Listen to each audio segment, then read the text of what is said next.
Hey viewers, welcome my YouTube channel ভৌতিক গল্প channel. তো ভৌতিক গল্প চ্যানেলে জানাই সবাইকে স্বাগত। তো আমার ব্যাকগ্রাউন্ড ভয়েসটা আজকেও সত্যি বলছি, তোমার যদি কোনো প্রবলেম হয় তাহলে তোমরা আমায় ক্ষমা করে দিও, কারণ আমার ব্যাকগ্রাউন্ড ভয়েসটা সত্যি হয়তো একটু প্রবলেমজনক। কেন এখানে তো বলছি না দিন রাত কাজ চলে, এটাই তোমরা আমাকে মার্জনা করে বা ক্ষমা করে দিও। তো আজকের টপিক হচ্ছে প্রেত শিশু। প্রেত শিশু কেন আজকের কাহিনীটার টপিক, কারণ এই কাহিনীটা শোনার পর তোমাদেরও অবস্থা খারাপ হয়ে যেতে পারে। আর তোমরা খুব লাকিও বলতে পারি যারা আমার এই গল্প শোনো, কারণ এখন রাত 12টা বাজে, আর 12টার সময় আমি তোমাদেরকে বসেছি গল্প শোনার জন্য। আর এই জন্য আমি ধীরে ধীরে কেন বলি, তো একটু 12টার সময় একটু জোরে জোরে বলাও মুশকিল, তার জন্য আমি তোমাদেরকে এরকমভাবেই বলি। কিছু মনে করো না, সারাদিন খুব পড়াশোনা খাটাখাটি থাকে, তার জন্য আমি কিছু গল্প বানানোর সময় কাহিনীটা শোনানোর সময় পাই না। তো এখন আমি বসেছি তোমাদেরকে শোনাবো বলে, তোমরা শুনবে আর বলবে কেমন হয়েছে আজকের কাহিনীটা। তো আজ তোমাদেরকে আগেই বলে দিচ্ছি, প্রেত শিশু নিয়ে সম্পর্কে আলোচনা করা হবে। তো প্রেত শিশুটা শোনার পর তোমাদের কেমন লাগলো, তোমাদের এটা শোনার পর কীরকম মনে হয়েছে তোমরা অবশ্যই বলবে। অনেকেই রয়েছে যারা গল্প শুনতে একদম পছন্দ করো না, মানে তাদেরকে বলি তোমরা একটু শোনো, দেখবে তোমাদের সত্যি খুব ভালো লাগবে। গল্প দেখা থেকে গল্প শুনতে খুব ভালো লাগে। যে অনেকেই রয়েছে যে গল্প শুনতে ভালো লাগে, গল্প দেখতে ভালো লাগে না, তারা আমার এই ভৌতিক গল্প চ্যানেলে এসে গল্প বসে বসে শুনতেই পারে, কারণ চোখ বুজে বেশ সুন্দর বসে গল্পটা শুনবো, কী সুন্দর লাগবে না তখন শুনতে, যে কেউ পাশে গল্প করছে বলে আমাদের মনে হয়। তেমনই একটা পরিস্থিতি তোমাদের চাই বা অনেকে চেয়ে থাকো। তো আমি কী জন্য রয়েছে, আমি তোমাদেরকে শোনাবো এরকম সব কাহিনী। তো তোমরা শুনবে আর আমি তোমাদেরকে শোনাবো।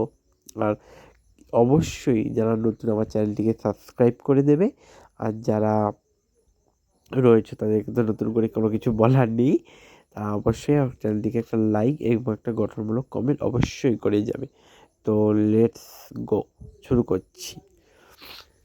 তো এই গল্পটা হচ্ছে তখনকার, যখন গ্রামে কোনো বিদ্যুৎ বা বৈদ্যুতিক জিনিস বা ততটাও আধুনিক হয়নি গ্রাম। তখন মানুষেরা খড়ের ঘরে বাস করতো। আই থিঙ্ক ছাদটা ছিল তাদের খড়ের, মাটির ঘর, কারোর বেড়ার ঘর, বাতার ঘর, বাঁশের ঘর, এরকম সব ছিল। আর তখন হ্যারিকেনের প্রচলন ছিল, লণ্ঠনের প্রচলন ছিল, বা অনেকের ঘরে লণ্ঠন জ্বলতো না। সন্ধ্যা হওয়ার পরই অনেক যাদের ঘরে লণ্ঠন বা হ্যারিকেন থাকতো না, তারা তো ওই সব ঘরে চাল টাল জ্বালিয়ে যেমন আদিম মানুষেরা থাকতো সেরকমভাবেই থাকতো। তখনকার ঘটনা এটা। তখন ঘটনাটা হচ্ছে যে লল্লন, লল্লন নয় ও লালন, যে লোকটার মানে গল্প শোনাতে চলেছি, তো লালনকে সবাই ললন বলে ডাকতো বা লুল্লু এরকম বলে ডাকতো আর কি। তো আমাদের লালন বিয়ে করেছে একটা খুব সুন্দরী বউ, দেখতে অপূর্ব, যেন অপ্সরা এসেছে এরকম একটা সুন্দরী মেয়েকে বিয়ে করছে। কিন্তু লালন দেখতে একদম ভালো নয়, খারাপ, কুচকুচে কালো, ব্রণ রয়েছে। তো লালন কোথা থেকে সেই মেয়েটিকে পেয়েছে কেউ জানে না, কিন্তু লালন বিয়ে করে এনেছে। এবং বউটিও ছিল খুব সুশীল, ভদ্র স্বভাবের, নম্র। তো সবাই সাথে কথা বলতো, সবাইকে আতিথেয়তা করতো, অভ্যর্থনা করতো। তো সবাই তো লল্লন এরকম বউ পেয়েছে বলে সবাই বলে বাঁদরের গলায় মুক্তোর মালা, এরকম বলে বলে আর বলে ভাগ্য, মানে সবাই হিংসেও করতো ললন অর্থাৎ লালনের বউকে দেখে, কারণ লালন খুব সুন্দর একটা বউ পেয়েছে বলে। তো সেটা বড় কথা নয়, তো বউ পেয়েছে তো খুব ভালো, বা কারোর হয়তো একটু সুন্দরী বউ পড়ে গেলে তো লোকের একটু অসুবিধা হবেই, সেটা নিয়ে বড় কথা নয়। তো আমি যেটা বলছি, তো কিন্তু লালনের স্ত্রীর কেউ একুল ওকুল কেউ ছিল না। এইটাই হলো একটা মূল সমস্যা, যে তাহলে এই মেয়েটা কোথা থেকে এসেছে। তো লালন বলল যে সে যেহেতু যাযাবর, মানে এদিক ওদিক ঘুরে বেড়ায়, তো এবার লালনকে এখানে যাযাবর বলা হয়েছে কারণ কিন্তু লালন কিন্তু যাযাবর ছিল না। লালনের মা বাবা ছিল, কিন্তু বাবা এক কাজে বেরিয়েছে, কিন্তু সে আর বাড়ি না ফেরায় তখন সবাই ভাবে যে লালনের বাবা আর নেই। এটা ভেবে লালনের মা শোকেই মরে যায়। যে লালনের বাবা প্রায় 10 বছর হলো বাইরে কাজ করতে গিয়েছে, কিন্তু লালনের বাবা এখনো বাড়ি ফেরেনি। তাই লালনের মা চিন্তায় চিন্তায় হঠাৎ একদিন মারা যান। এ পর্যন্ত লালনের 3 কুল বলতে তার এক কাকু রয়েছেন, কাকিমা রয়েছেন এবং কাকু কাকিমার একজন সন্তান রয়েছেন, অর্থাৎ মেয়ে সন্তান। এই জন্য লালন বাইরে বাইরে যাযাবরের মতো ঘুরে ঘুরে বেড়ায়, কাজটা এদিক ওদিক করে, কিছু হলে টাকা পয়সা হাতে হলে বাড়িতে আসে, আবার শেষ হয়ে গেলে বেরিয়ে পড়ে। তেমনই হঠাৎ একদিন লালনের সাথে তার মানে এই যে সুন্দরী বউ যাকে বলা হচ্ছে তার দেখা। এই কাহিনীতে কিন্তু তোমরা লালনের স্ত্রীর নাম জানতে পারবে না, যেহেতু আমিও ঠিক জানি না, তাই বলছি কথাটা। তো দেখা, এবং সে লালন দেখেই পছন্দ করে দেয়। লালনের যেহেতু পছন্দ হয় মনে মনে, এবং বলে কোথা থেকে এসেছে, বলে আমার কেউ নেই, কোথাও যাওয়ার নেই, তাই আমি মরতে এসেছি। তাই জন্য লালন তাকে বিয়ে করে নিয়ে আসে। এইবার একটা কথা বলি, এই যে লালন যাকে বিয়ে করে এনেছে সে কিন্তু মানুষ নয়, সে একটা ডাইনি, ডাইনি বা প্রেতনি যা বলতে পারো, এক কথায় প্রেতনি। কারণ সে তাদের যে ভূতের যে সমাজ রাজ্য রয়েছে সেখানে নাকি তার কোনো নিয়ম ভঙ্গ করেছিল। সেই নিয়ম ভঙ্গ করায় তাকে শাস্তি হিসাবে মনুষ্য জগতে পাঠিয়ে দেওয়া হয়েছে, এটা নাকি বলা হয়ে থাকে। তো ওই শাস্তি পাওয়ার পর মনুষ্য জগতে আসার পর ওই প্রেতনি এদিক ওদিক ঘুরে বেড়াচ্ছে এবং লালনকে দেখে ওর পছন্দ হয়েছে। এবার পছন্দ হবার একটা কারণ রয়েছে নির্দিষ্ট, সেটির কারণ হচ্ছে যে লালন কালো এবং গোটা গা ব্রণ ভরা হলেও পেশিবহুল চেহারা ছিল, হাট্টা খাট্টা একটা পুরুষ, মানে মর্দ ছিল আর কি, মরদ ছিল আমাদের লালন। তো খুব পছন্দ হয়ে যায় দুজনকেই, এবং তারা বিয়ে করে চলে আসে। কিন্তু এই দিক থেকে তার কাকিমার যেন সন্দেহ লাগে যে একজন মেয়ের হাব ভাব, যা অঙ্গভঙ্গি, যে ধরন থাকে তার থেকে সম্পূর্ণ আলাদা ছিল। আর তার যে রূপ সাধারণত কোনো রমণী হয়ে থাকে না, হয়তো দেব অপ্সরা থাকে এরকমই। কিন্তু এদিকে কোনোদিন অন্য পুরুষদের তো কথা ছিল না, তারা তো সুন্দরী মেয়ে দেখতে পেয়ে গেছে মানে তো ব্যাস হয়ে গেছে। তো এরকম চলতে চলতে হঠাৎ একদিন লালনের স্ত্রী অর্থাৎ গর্ভবতী হয়ে পড়ে। গর্ভবতী হয়ে পড়তেনু লালন তো খুব খুশি তার স্ত্রী এরকম হয়েছে, এবং সবাই খুশি, তার কাকু কাকিমাও খুব খুশি হয়েছে এরকম হয়েছে। কিন্তু ব্যাপারটা অদ্ভুত হলো যে স্বাভাবিকভাবে যে সব মায়েদের একটা সময় লাগে সন্তান প্রসবের জন্য, এক্ষেত্রে কিন্তু পুরোটাই আলাদা। লালনের স্ত্রী গর্ভবতী হয়েছে প্রায় বলতে গেলে খবরটা দিয়ে দিয়েছে বেশ কিছুক্ষণ সময় হয়েছে, 3-4 দিনের মধ্যে হঠাৎ করে প্রেগনেন্ট, অর্থাৎ গর্ভবতী হয়ে যায় যে 3-4 দিনের মনে মনে হচ্ছে এক এক দিন 1 মাস করে চলে যাচ্ছে, এবং ঠিক 9 দিনের মাথায় লালনের স্ত্রী সন্তান প্রসব করে ফেলে। এই দৃশ্য দেখে সবাই তো মানে অবাক, এই কী ঘটনা যে এত তাড়াতাড়ি 9 দিনের মাথায় বাচ্চা প্রসব। তখন লালনের স্ত্রী এদিক ওদিক কথা ঘুরিয়ে বলে দেয় যে আমি অনেকদিন আগেই প্রেগনেন্ট হয়ে গেছিলাম, অর্থাৎ গর্ভবতী হয়ে পড়েছিলাম, এ কথা আমি কিছু জানাইনি। তখন তার কাকিমা বলে ঠিকই হয়, 9 দিন আগেই তো দেখেছিলাম তোমার পেটটা ছোটো ছিল, আজ হঠাৎ করে এত বড় হয়ে গেলে বাচ্চা প্রসব সময় হয়েই গেল বা হয়েই পড়েছে। এসব সবাই তো শুনে অবাক, কিন্তু বাচ্চাকে দেখে সবার যেন গা ছমছমে আতঙ্কে, কারণ ওই ছোটো বাচ্চা তো আর রূপ ধরতে জানে না। ওই বাচ্চার পুরো শরীর স্যাঁতস্যাঁতে সাদা, ভয়ঙ্কর চোখ, যেন মনে হচ্ছে চোখের মণিটাই নেই, সম্পূর্ণটা কালো ঝিল, এবং তার দাঁতগুলো দেখে যেন মনে হচ্ছে কোনো রাক্ষসের বাচ্চা। এটা দেখে তো সবাই অবাক, সবাই বলে যে ছোট শিশু, হয়তো সবাই ভাবে যে শিশু অন্ধ জন্ম হয়েছে, কিন্তু সে সবাইকে তো দেখতে পাচ্ছিল। তখন সবাই শিশুকে দেখে ভয় পেলেও অতটা কিছু মনে করে না, সবাই কান্নাকাটি করতে থাকে যে শিশু হয়তো এরকম হয়েছে, ভগবান এরকম তাকে শাস্তি দিয়েছেন। তো সবাই এরকম মনে করছিল, কিন্তু ওই শিশুটাকে দেখলেন যে যে একটা স্বাভাবিক শিশু বেড়ে উঠতে বেশ কিছু সময় লাগে, ওই শিশুটাও ঝরঝর বড় হয়ে যাচ্ছে, ওর চেহারা অঙ্গভঙ্গি পড়েছে। আর ধীরে ধীরে যেই চোখের মণিটা ছিল না, যা কালো কুচকুচে ছিল, সেই চোখের মণিগুলো হঠাৎ দেখলো যে একদম স্বাভাবিক মানুষের মতোই আকার ধারণ করতে শুরু করেছে, এবং ধীরে ধীরে ওই বাচ্চাটা একটা মানুষের মতো দেখতে হয়ে যাচ্ছে। সবাই বলল যে হয়তো ছোটোবেলাতে এরকম এরকম অসুখে টসুখে ছিল, তার জন্য এরকম হয়েছে, যা বড় হয়ে যাচ্ছে তো ঠিক হয়েছে, ভগবান তো কৃপা করেছেন।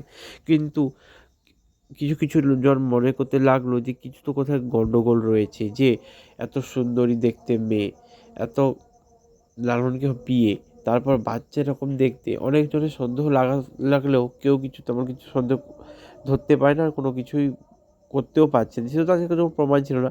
কিন্তু ওই বাচ্চা ঠিক বড় হতে হতে দেখা গেল গ্রামে অনেক কিছু হারিয়ে যেতে লাগতে শুরু করেছে। যেমন ধরো তোমার গরু, ছাগল, তারপরে আরও পশু পাখি কীটপতঙ্গ রাস্তায় মরে পড়েছে, যেন তাদের রক্ত কেউ চুষে খেয়ে ফেলেছে, এরকম অবস্থা। এরকম ঘটনা দিনের পর দিন ঘটতে লাগলো। দিনে তবু এক একদিনে একটা বা ২-৩ দিনে একটা এরকম দেখা যেত, কিন্তু যত দিন বাড়ছে তত দেখা যাচ্ছে যে বেড়েই চলেছে, এবং দিনে একবার দুবার নয়, বহুবার। তারপর একদিন এক ব্যক্তির চোখে পড়ে যায় যে লালনের ওই এক বাচ্চা একটা ছাগলের গলায় কামড় দিয়ে তার রক্ত শুষে খাচ্ছে। তো এই ঘটনা বেশ কয়েকজন দেখেছে, এবং যারা দেখেছে যখনই তারা লালনকে এটা বলতে আসে, লালন তো বাড়িতে থাকে, তার স্ত্রী থাকে, ঠিক তার পর মুহূর্তেই সেই লোকগুলো মারা যেত এবং কোনো কিছু বলে উঠতে পারতো না। তাদেরও সেমে এইভাবেই ঘটনা ঘটতে ঘটতে একদিন তার কাকিমা, অর্থাৎ লালনের কাকিমা দেখতে পান যে এক ওই বাচ্চাটা পিছনের ঘরে কিসের কী নিয়ে যেন খেলাখেলি করছে। যখন দেখে যে অসংখ্য হাড় গুড় নিয়ে ওই বাচ্চাটা খেলা করছে, এবং সঙ্গে একটা বাচ্চা শিশুর মাথা কেটে তাকে একধারে রেখে তার হাড়টাকে চিবিয়ে চিবিয়ে খাচ্ছে, মাংসটাকে চিবিয়ে চিবিয়ে খাচ্ছে, এবং রক্ত চুষেই যাচ্ছে। এটা দেখে লালনের কাকিমার চোখ কপালে ওঠে, এবং ছুটে লালনের কাকুকে ডেকে এনে দেখায়, এবং সঙ্গে সঙ্গে তার কাকু সমস্ত লোক জড়ো করে, এবং ওই বাচ্চাটাকে ধরে সবাই বন্দি করে রাখে, এবং একটা গ্রামে ওঝাকে ডাকে, এবং ওঝা আসতেই সব কিছু বলে যায়। আর তখন লালনের মা, অর্থাৎ লালনের মা নয়, অর্থাৎ সেই বাচ্চার মাটা, লালনের স্ত্রী, তখন একটু বাইরে গিয়েছিল। তখন সে ফিরে এসে দেখতে পেয়ে সে এরকম বলতে থাকে, কেন আমার সন্তানকে এরকম করছো? তখন বলে ওকেও বন্দি করো। তখন লালনের স্ত্রীকেও ধরে ফেলে, এবং সবাইকে ধরে লালনের স্ত্রীকে মারতে থাকে, এবং মারাকালীন এক সময় লালনের স্ত্রী আসল রূপে চলে আসে, আই থিঙ্ক প্রেত্রী রূপে চলে আসে, এবং এসেই গ্রামবাসীদেরকে ভয় দেখাতে শুরু করে, এবং মারবে বলে এরকম ধমকাতে থাকে, এবং বলে যে তোরা শেষ, যে আমার সন্তানের গায়ে হাত দিয়েছি। এর মতো অবস্থায় সেই ওঝাটা লালনের স্ত্রী, অর্থাৎ সেই সুন্দরী মহিলাটিকে ভস্ম করে ফেলে। আই থিঙ্ক নিজের শিবের বিভূতি লাগানো ইট দিয়ে ওকে ভস্ম, আই থিঙ্ক আগেকার লোক যা মনে করতো, বিভিন্ন রকম তন্ত্র সাধনা করে ওনাকে বন্দি করে মেরে ফেলে আগুন লাগিয়ে, তখন ওনাকে মেরে ফেলে ভস্ম করে দেয়। কিন্তু ওই বাচ্চাটাকে কোনো কিছু করার আগে বাচ্চাটা দেখে মুক্ত হয়ে চলে যাচ্ছে, এবং বলেছে যে আমি কাউকেই ছাড়বো না, আজ থেকে তোমাদের বিনাশ শুরু। কিন্তু সবাই বাঁচার জন্য ওই ওঝাকে বলে যে কিছু তো করুন। তো ওঝা গ্রামে, তখন তো গ্রাম বলতে অত বড় বড় ছিল না, তখনকার দিনে ছোটো ছোটো গ্রাম, তো গ্রামের চারপাশটা একটা রেখা করে দেয়, যে এই রেখা বৃষ্টিতেও ধুয়ে যাবে না, আর কেউ মুছতেও পারবে না, শুধু একমাত্র এই রেখা ডিঙিয়ে যদি রাত্রে কেউ বেরিয়ে যায় তাহলে সে মারা যাবে। আর সেই প্রেত শিশু অর্থাৎ সেই প্রেত বাচ্চাটা সেই এই দেখার বাইরেই অপেক্ষা করবে তাকে, আর সে বিভিন্ন কারণে তোমাদেরকে ডাকবে মারার জন্য। এ পর্যন্ত আমি এটুকুই করতে পারি, কিন্তু ওই শিশুকে যত শীঘ্র মেরে ফেলতে হবে, কারণ ওই শিশু থাকলে কেউ বাঁচবে না, সবাইকেই মরে যেতে হবে। তার জন্য বিশেষ কিছু ও শক্তি আর জিনিসের প্রয়োজন, যেগুলো আমি 1 মাস পরেই আসবো সেগুলোকে নিয়ে, ততক্ষণ আমি এখান থেকে যাচ্ছি বলে সেই ওঝা চলে যায়। কিন্তু এদিকে গ্রামে কেউ শান্তিতে ছিল না। সন্ধ্যার পর কেউ ঘর থেকে বেরোতেই পারতো না, আর যে বেরোতো সেই মারা যেত। এটা জন্য বাড়ি থেকে তো কেউ বেরোতেই পারতো না, আর যে বেরোচ্ছিল সে তো মারাই পড়ছে। এরকম করতে করতে বেশ কয়েকজন মানুষ মারা গেল, এবং মারা যেতে তারা আর ঘর থেকে বেরোনো বন্ধই করে দিল, যে সন্ধ্যার পর ঘর থেকে কেউ বেরোনো। কিন্তু দরকারে তো কাউকে না কাউকে বেরোতে হয়, কিন্তু ওই বাচ্চা না বাড়ানোর জন্য সে একটা ফন্দি করে। বিভিন্ন তাদের আপনজনের ছদ্মবেশ ধারণ করে, অর্থাৎ রূপ ধরে তাদেরকে বাইরে ডেকে নেয় এবং ডেকে মারতে শুরু করে। এটা দেখেই লালন নিজেকে দোষে বা মর্মে মনে পড়ে যে তার জন্যই তার গ্রামে এই অকাল নেমে এসেছে। প্রথমে তো তার স্ত্রী ছিল, সে তো মারা গেছে যে প্রেতনি, এবং সেই প্রেতনি এখন প্রেত বাচ্চা তার সবাইকে মেরে বেড়াচ্ছে। সেই দুঃখে লালন ভেঙেই পড়ে। লালন মরতে যাবে ঠিক এমন অবস্থায় সেই ওঝা তাকে এক অদ্ভুত দৃষ্টির সাহায্যে দর্শন দিয়ে বলে যে, না লালন, তুমি মরো না, তোমার এখনো কাজ বাকি আছে। সেই কাজ সারার পর সেই কাজ করার জন্য তোমাকে বেঁচে থাকতে হবে, সেই কাজ তোমার শেষ হয় তুমি মরতে পারো না। এটা বলেই সেই অদ্ভুত সেই রশ্মিটা চলে যায়, যার ফলে লালন ভাবছিল যে ওই রেখার বাইরে গিয়ে নিজে প্রাণ ত্যাগ করবে। তো সে বাড়িতে এসে অপেক্ষা করতে থাকে। এই রকম চলতে চলতে 1 মাস পেরিয়ে যায়। গ্রামে এ পর্যন্ত বহু মানুষ মারা গেছে এবং তাদেরকে বাঁচানো সম্ভব হয়নি, কারণ ওই প্রেত শিশু তাদেরকে মেরে ফেলেছে, কাউকে খেয়ে ফেলেছে। তো কারোর লাশ চারিদিকে ছড়িয়ে ছিটিয়ে রেখেছে সেই গ্রামের। সেই ওঝা ফিরে আসে।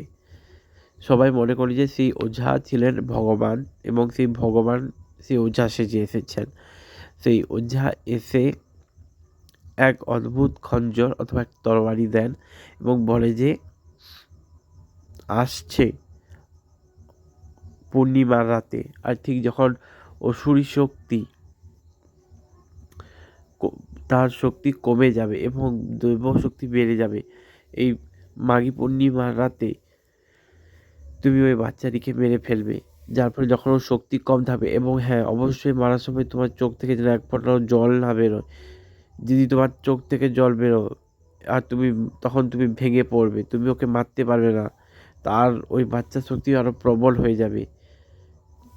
তখন এটা শুনে লালন বলল যে না, আমি যেহেতু এই সমস্যাকে আমি এনেছি, আমি এর বিনাশ করব। এটা বলেই লালন চলে যায় এবং এই মাঘী পূর্ণিমার রাতে ওই রেখার বাইরে বেরোয় এবং ওই প্রেত শিশুকে ডাকতে থাকে এবং আসে। এবং ওই প্রেত শিশু একটা যে তখন আকাশে উড়ে উড়ে বেড়াচ্ছিল, ভেসে বেড়াচ্ছিল, সে হঠাৎই মাটিতে পড়ে এবং বলে যে, একটা নিষ্পাপ বাচ্চার মতো হয়ে বলে যে, বাবা তুমি কি আমায় মারবি? তুমি কি পারবে তোমার সন্তানকে মারতে? কিছুক্ষণের জন্য লালন একটু ইমোশনাল, অর্থাৎ একটু সহানুভূতিপূর্ণ হয়ে পড়লেই ওই বাচ্চারা হপ করে লালনের হাত থেকে অস্ত্রটা জাদুর সাহায্যে দূরে ছুঁড়ে দেয় এবং লালনকে ধরে মারতে থাকে এবং খুব জোরে আঘাত করতে থাকে লালনকে, এবং লালনকে ক্ষতবিক্ষত করে করে ফেলে। দিয়ে লালন যতক্ষণ ভেবেছিল যে যে সন্তানের কথায় সে তখন মোহে অথবা ভুগছিল, সেই তাকে মারতে চাইছে। তো সর্বশেষে সে লালনকে মেরে অজ্ঞান করে দেয় এবং বলে যে, গ্রামবাসী এবার তোমাদের পালা, আজ তোমরা সম্পূর্ণ শেষ। এই পূর্ণিমা রাতে তোমাদের শক্তি ভাবছো বেড়ে গেছে, আমার শক্তি কমে গেছে, এটা সম্পূর্ণ ভুল। আমাদের শক্তি কখনোই কমে না, বরং আমাদের শক্তি সবসময় দ্বিগুণ থাকে, পূর্ণিমাতে না হলে একটু কমেই গেছে। এটাই বলে সে বলে যে কিন্তু আজ পূর্ণিমায় হোক কি অমাবস্যা, তোমরা কেউ আজ বাঁচবে না, আজ সবাই মরবে। আজ লালনের পাশাপাশি তোমরা সবাই মরে যাবে, যারা আমার মাকে মেরেছে আজ সবাই মরবে। এটা বলেই ওই বাচ্চাটা নিজের মুখ থেকে থেকে অদ্ভুত একটা ধোঁয়া ছাড়তে থাকে, আর সঙ্গে একটা জোরে জোরে তার ডানা ঝাপটে বাতাস বের করতে থাকে, যার ফলে ওই রেখাটা বাতাসেও না মুছলেও আর বৃষ্টিতে না মুছলেও বলেছিল কেউ যদি ডিঙিয়ে নিজের ইচ্ছা দ্বারা ডিঙোয় তখনই সে মরবে। তো যেহেতু লালন নিজের ইচ্ছায় ওখান থেকে ডিঙিয়ে বেড়েছে, তাই ওই রেখাটা তাদের শক্তি হারিয়ে ফেলেছে।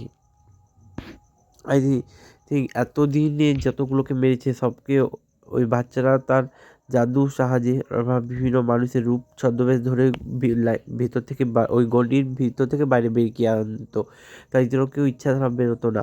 কিন্তু লালন আজ ইচ্ছে করে বেরিয়েছিল ওই বাচ্চাটাকে মারবে বলে, তাই ওই রেখা সম্পূর্ণ তার শক্তি হারিয়ে ফেলে এবং ওই বাচ্চারা গ্রামের ভিতরে ঢুকে আতঙ্ক সৃষ্টি করতে সঙ্গে সঙ্গে প্রেত রাজ্য থেকে অসংখ্য ভয়ঙ্কর আত্মারা বেরিয়ে আসে এবং তারাও আক্রমণ চালাতে থাকে এবং পুরো গ্রামবাসী যখন ওই প্রেতদের কবলে চলে যায় তখন ওরা সবাই মিলে মরার জন্য এক অগ্নিকুণ্ডের দিকে এগিয়ে আসতে থাকে। তখনই হঠাৎ করে লালনের জ্ঞান ফিরে যায় এবং তাদের গ্রামবাসীকে মরার হাত থেকে রক্ষা করতে সে সেই তলোয়ার অথবা সেই খঞ্জরটাকে নিয়ে গিয়ে সে বাচ্চাটার একদম মাঝামাঝি এপর থেকে ওপর করে দেয়, ছিন্ন ভিন্ন করে দেয়, যার ফলে বাচ্চাটা মারা যায়। আর মারার সঙ্গে সঙ্গেই সমস্ত গ্রামের ওপরে নেমে আসা যে কালো শক্তি বা কালো জাদু ছিল সেটা নিশ্চিহ্ন হয়ে যায় এবং পুরো গ্রাম আগের মতো ঠিক হয়ে যায়।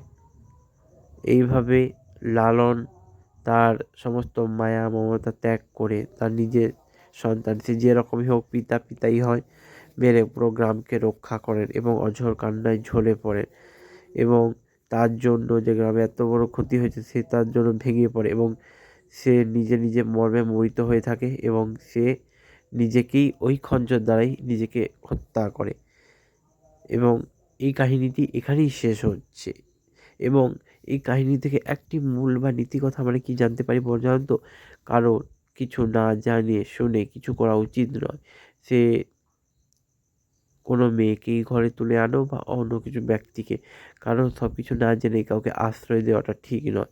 আজ লালন যে মেয়েটিকে আশ্রয় দিয়েছে তার জন্য তার এত ক্ষতি হলো, এতজন মানুষ মারা গেল, সবই তারই জন্য। এক্ষেত্রে তোমাদেরকে একটাই কথা বলবো, যা করবে ভেবেচিন্তে করবে। তো আজকে আমার গল্পটা এখানেই শেষ হচ্ছে। যদি ভালো লেগে থাকে অবশ্যই আমার চ্যানেলটিকে সাবস্ক্রাইব করে দিও।